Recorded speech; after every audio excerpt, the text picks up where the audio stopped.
Quand Dieu commence à nous visiter, tu dois commencer à suspendre tes projets personnels parce que quelque chose d'inhabituel peut se passer. Quand Dieu veut te visiter, il faut que tu comprennes qu'en réalité, tous tes calculs que tu as faits, toutes tes projections dans un futur immédiat, à moyen terme ou lointain, Dieu peut les bouleverser. Il te faut déjà accepter ça. Tu es fiancé. Dieu ne regarde pas ça. Quand nous regardons le témoignage de quelqu'un comme le Père Guy dit que lui, il avait sa go, il voulait aller se marier. Et puis voici qu'un jour, au cours d'une prière, quelque chose se passe dans sa vie. Quelque chose d'inhabituel qui lui dit que lui, il va devenir prêtre.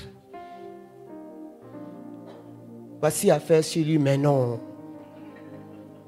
Lui-même, il pleure, go pleure, mais Dieu dit, je ne bouge pas. Mais c'était ça son histoire.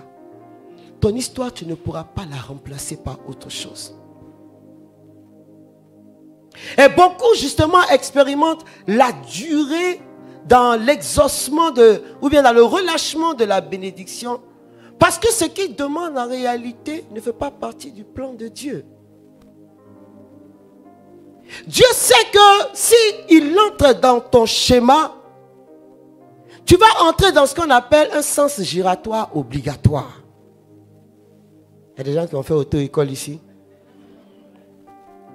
C'est-à-dire tu vas aller, tu vas tourner et puis tu vas revenir ici. Mais en tournant là, tu vas dire, Seigneur, pourquoi tu m'as laissé aller là-bas? Le Seigneur va te dire, pourquoi tu es parti là-bas?